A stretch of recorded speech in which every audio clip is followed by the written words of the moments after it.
The views and opinions expressed on any program are those of the producers and/or the persons appearing on the program and do not necessarily reflect the views and opinions of FRC Media, Bristol Community College, or the City of Fall River.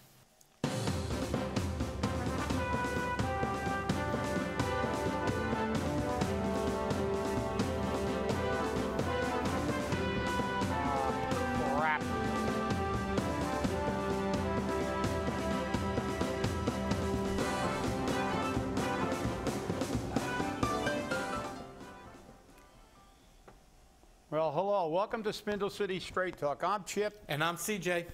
And it's Wednesday in the Riv, and I have to turn on the monitor, so I will disappear for a second. I heard you say, "Oh, crap." And I think the rest of the audience did as well. At least I said crap. True, true. Well, it's going to be an interesting show, everybody. I was listening to the local radio station, and they're talking about the Fall River Housing Authority, and you'll never guess who called in. The interim director, to explain why no housing plan was filed. And he said, and we're going to quote him, people were fired. Yeah, well, look, again, look, they don't do their jobs, they never get anything in on time, and they all get pay raises, which brings us to the pay raises that are being looked at Tonight. Tonight. Yeah, Wednesday night. Yeah. Well, you know, I'm so sick of this council and listening to their crap about they're going to justify it by saying we want to pay them like Boston. Well, guess what? Go into a restaurant in Fall River and work as a waiter or a waitress and tell them you want to make $85,000 a year. Right. Which some waiters and waitresses make in Boston high-end restaurants, because people with big money eat big meals with big tabs and they give them big tips. And also, the rent in Boston is one of the highest in the country. So that doesn't fly. And I find it ironic, since the police just got, what, 002 in arbitration, and they fought them tooth and nail to give them 2%. So let me just quickly... And said they couldn't afford it. And they couldn't afford it. But this is what they can afford for the people they put in non-union personnel. And this is the first one I'm reading here. Parking clerk, director of traffic, from 61, and I'm rounding it off, 61.8 to a salary not to exceed 70. So that's about an $8,000 pay raise, which is about 14%.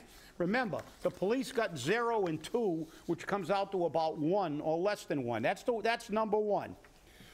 Then we have, I like this one, because I don't even know what this person does or who it is. So it's nothing personal, but again, it's your pocketbook. Network administrator, whatever the hell that is. They monitor and maintain the infrastructure of the internal computer network at City Hall. You mean the one that never works? The one that never works. And we have to hire outside people every time there's a problem? Yes, exactly, that one. Okay, so that's what they do. So $75,000. I don't know whether it's he or she, but remember, it's going from 54.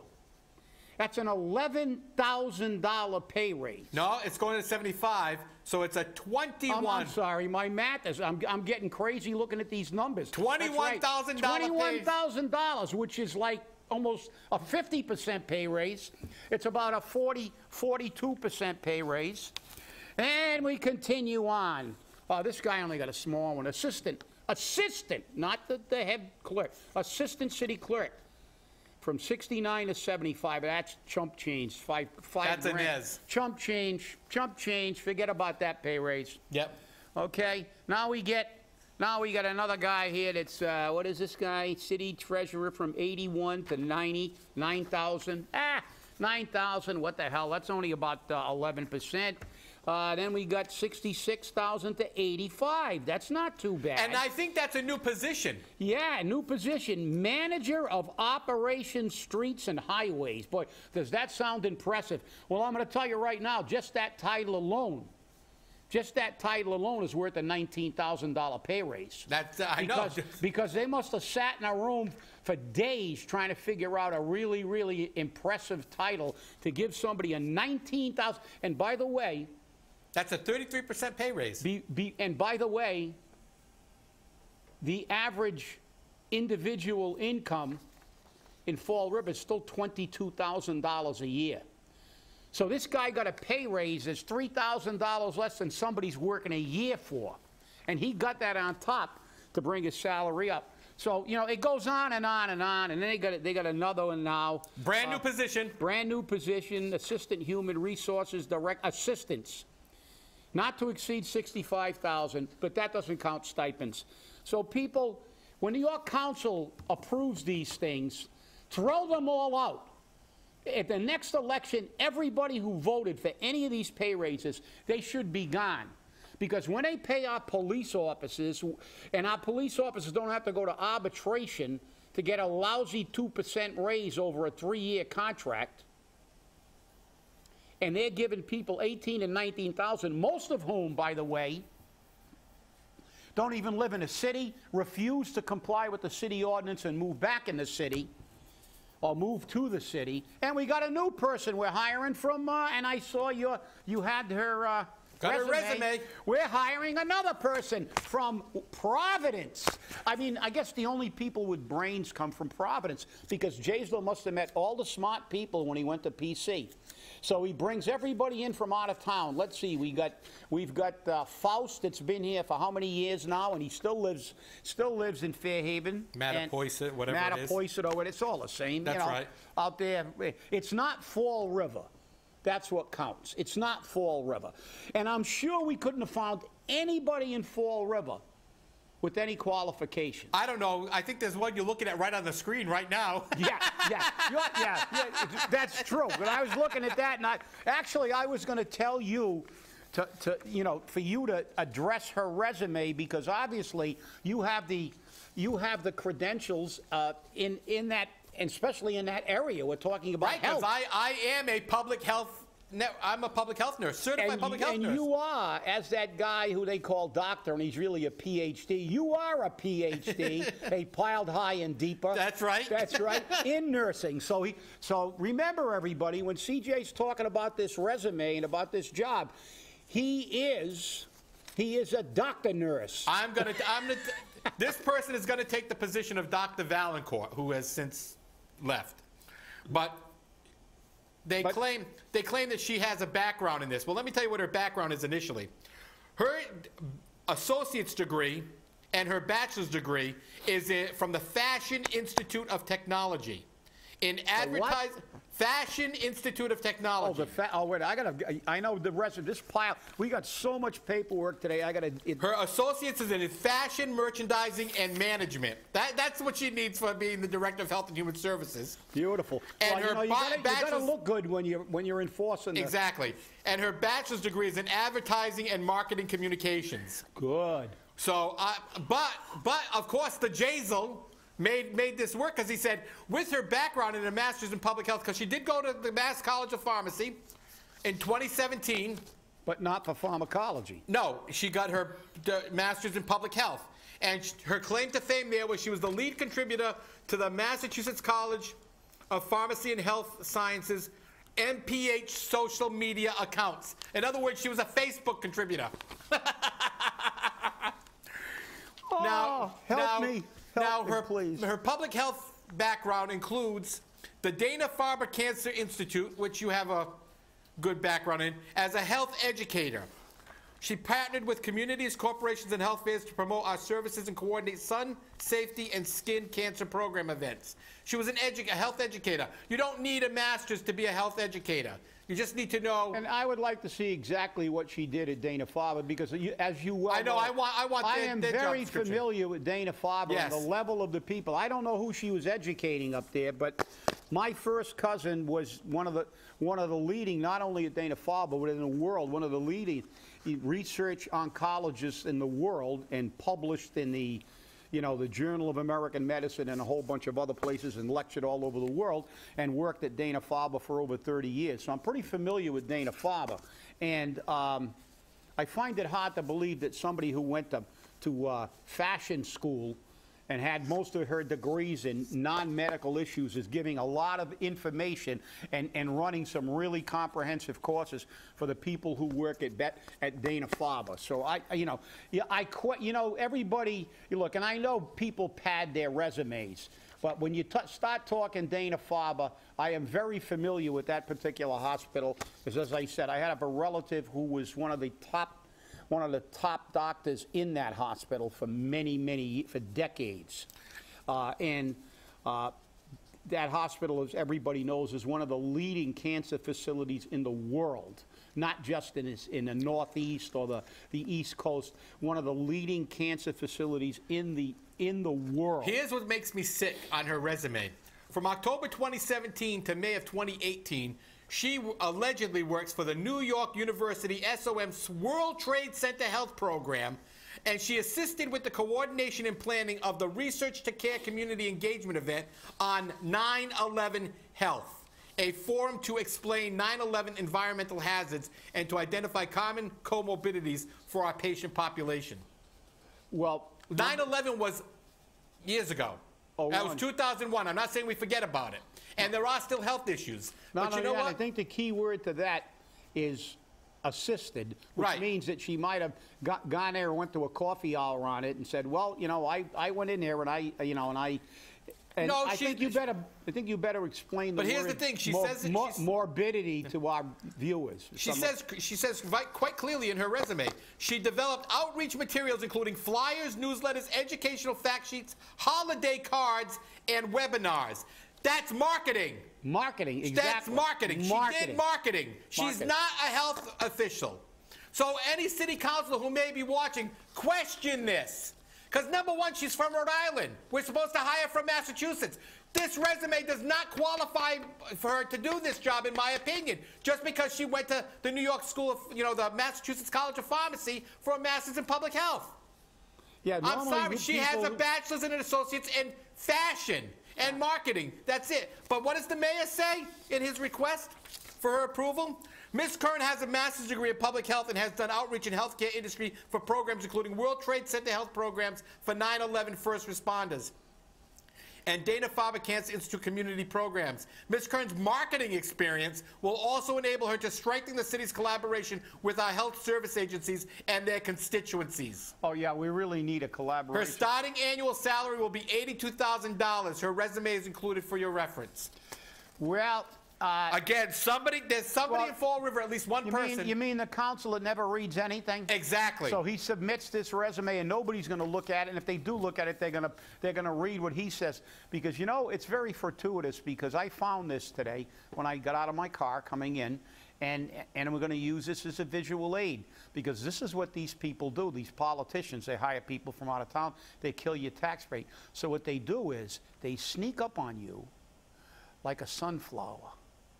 And they pretend to be a sunflower.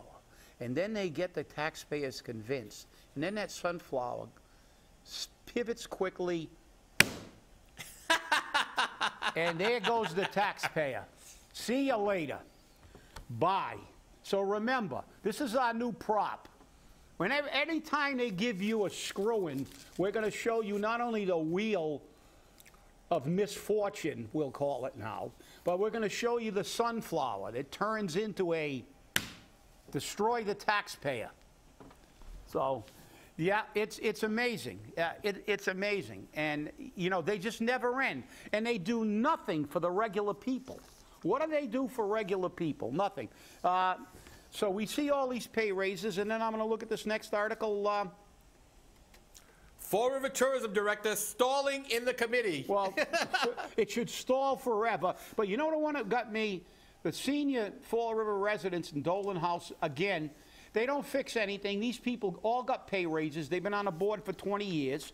And look what we do. After missing filing deadlines, and then obviously you said you heard him making an excuse. An excuse. It's not like they give you 17 hours to create a plan. They had months to create a plan. They had a year to create it. Yeah, well, I mean... We have a new message from Patrick Higgins on August 15th, 18, 11, 14. I can hear something. You're getting background noise. You got a message from. Yeah, I know. But you know, their grievances are driving everybody nuts. But again, inaction, incompetence, and plenty of pay, and we'll get them a few assistants too, and we'll pay them well. And then the next one, Fall River nearing the purchase of new pothole filling and snow clearing equipment. Didn't we sell all our? Years ago, we had an entire fleet. Yes, we Maybe did. most of our people, most of the people in this city that have moved out would remember, and some of the new residents have no idea. But at one time, we had an entire snow removal fleet. And as usual, like they did with the airport, they got rid of it. And now we're going to privatize, pay more. We've been paying private contractors, paying through the nose. If we would have kept that fleet, but then again, we would have had to maintain that fleet. We Well, would have here's still the been funny- saving money. But now we want to buy you know, and we sold that. And maybe we probably sold it like we sold the trash trucks for The trash peanuts. trucks was $1,026,543.11. That's what we have from the sale of the trash trucks. And they were worth about $5 million. Exactly. Now, here's the funny part about it. We're going to use that money, $1,042,975.88 to Streets and Highways Department Capital Equipment Fund for the following inactive capital projects. We're moving the money from an active account to sale of sanitation trucks, department equipment from DPW, parks and cemetery equipment, and DPW equipment. It's all going to be moved over. And for the police department, we're going to move $112,339.28 to the police department capital equipment fund from the following active capital projects: North End Fire Station Complex, $64,000; fire department equipment, $850; extraordinary repairs, $11,000; city hall renovations, $12,000; building improvement, $8,000; equipment vehicles, $4,000; energy phase 3, $5,000; acquisition of street lighting, $5,000; and industrial park improvements, $603. And then, that's $112,000. Then the mayor wants to take out a loan order for $122,000 to pay for the equipment that he just moved the money for. Yeah. He's got a bond. Yeah, and you know what we're buying? We're buying, according to this, we're buying 4 Ford F-350 pickups, which are low-end trucks, to be equipped with basically snow removal equipment, which means they can put a plow on the front. That's right. So we're still going to give everybody but this is the key. When the city auctioned off 17 of 18 trucks, the city owed more than $5.8 million in bonding for the purchase of the fleet. And how much did we get for those trucks? $1,026,543.11. Well, 20, that's less than half. We'll drop it. So we'll say 1 million. So we took a $4.8 million loss on what we paid for the trucks.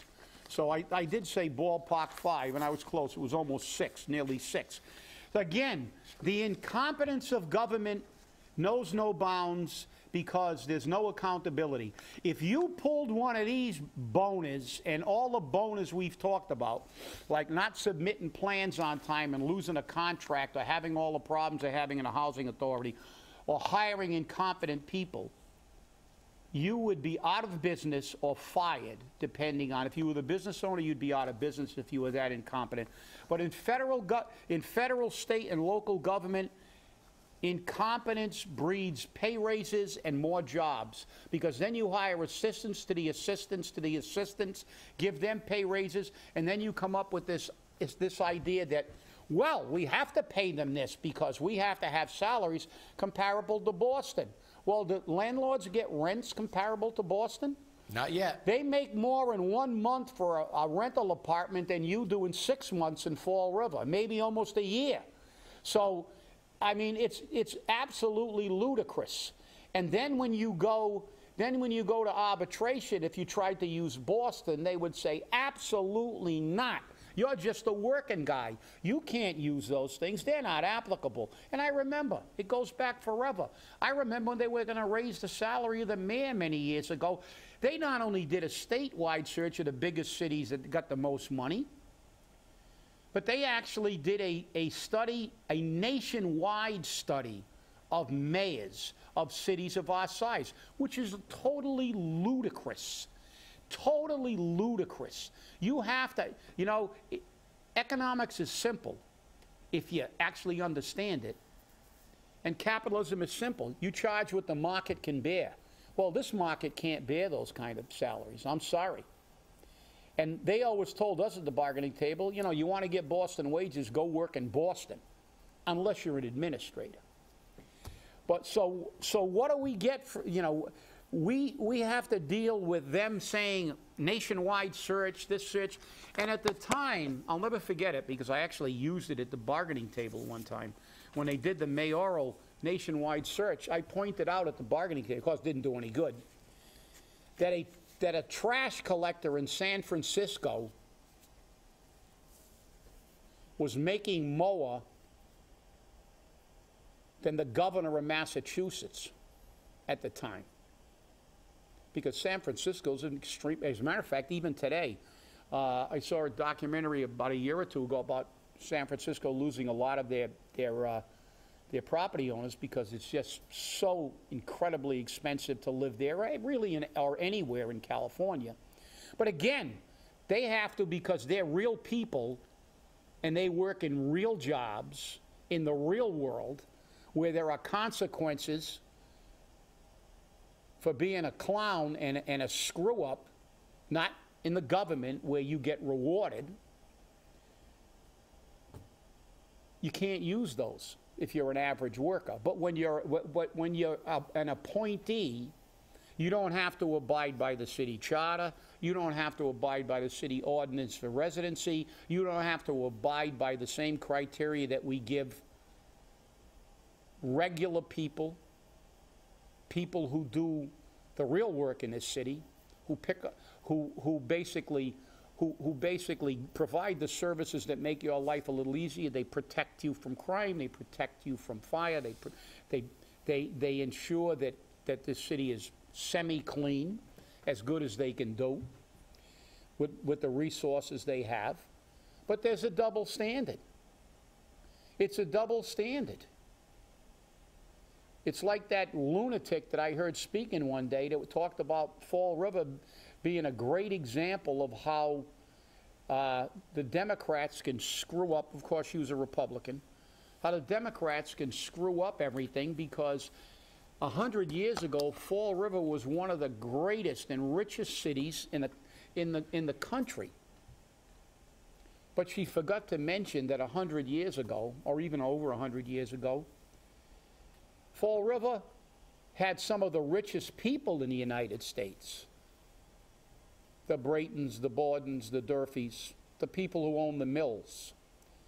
And while they were some of the richest people in the United States, we had some of the poorest people in the United States. On more than one occasion, and even on this show, I've read the testimony of a mule spinner in a Fall River mill that was living with a family of 6, including himself, his wife and 4 children, on a salary of $125 a year. And when asked by a senator how he could live on it, he said, well, I can't afford to bring my kids to the doctor when they're sick. I go down to the river, meaning the Taunton River, to pick clams, and we pick up wood where we can to try to heat the house. And they said, are there many people that live on that little in Fall River? And his answer to that was, there are far more that live on less. So again, we have kept the fires burning of discrimination toward working people. The people with the money and the connections and the political weight of this city have always controlled this city and kept it a low wage. I remember when they fought about nobody wanted a casino in here. It brought jobs, it brought more money. And I remember everybody in the industrial park going in front of the city council and complaining they did not want that casino. And I remember vividly the owner of American Dryer talking about how, no, it's no good and blah, blah, blah, and they don't really pay as much as they say. And he was asked by a city councilor, well, what do you pay? And his answer to that was, Well, that's not relevant. You know why? Because he paid crap. He did not want a business to come into the city of Fall River to elevate the wages, to bring the wages up for the working man. Because then most of his people would have walked over and got a job at the casino. And his only option would have been to pay them more or move out and absorb that cost. So if you don't think there's discrimination, if you don't believe that this has been, and until you vote these nitwits out, a tale of two cities, keep going, because, you know, most of the people who can will move out. And the only people left will be the people who actually have the money and the power and don't care about the few that are left, the few elderly on fixed income, the people who are on a small pension, who can't afford to sell their house and may lose it because of the increases in taxes and fees, even though their house is paid for. And then they'll be hopefully in the housing authority if they're anything, or they'll be destitute. And if you don't think that's a reality, go talk to regular people. Don't go to the city council and talk to people who see a thriving metropolis and make statements like that are absurd. Talk to real people. Look at these pay raises. Think about what they're doing to you. Think about what your city council is doing to you by allowing this kind of thing to happen with this feeble excuse that we have to match salaries with Boston. Well, every property owner should say, well, I want the city to make up the difference between the rent I get and what they get in Boston. That would be a nice thing. And I want everybody that's living below the poverty line to get what the average person in Boston is making, which is about $66,000, which is about 3 times what we make in Fall River. I have to get this in before we run out of time, because we're almost out of time here. Item 10 on the agenda for tonight is Mayor and amendment to the Central Market Rate Housing Incentive Zone and Plan for the former Lincoln School located at 439 Pine Street, which is owned by David Hebert, a political affiliate of the mayor, a political supporter of the mayor's landlord. Now, this zone that they're proposing is spot zoning. It's nowhere in the incentive zone that was created in that section of the town. It's about 2, 3, 4, 5, 6, 7, 8 blocks away from the zone. It's a small little block on the map. If you look at the map that was provided, it's a small little block. It's spot zoning. It's to give this guy tax-free incentives for 20 years on the city. That's all this is. Exactly. This is political payback. Political payback. And it's not fair. It's also not right. This could be classified as spot zoning.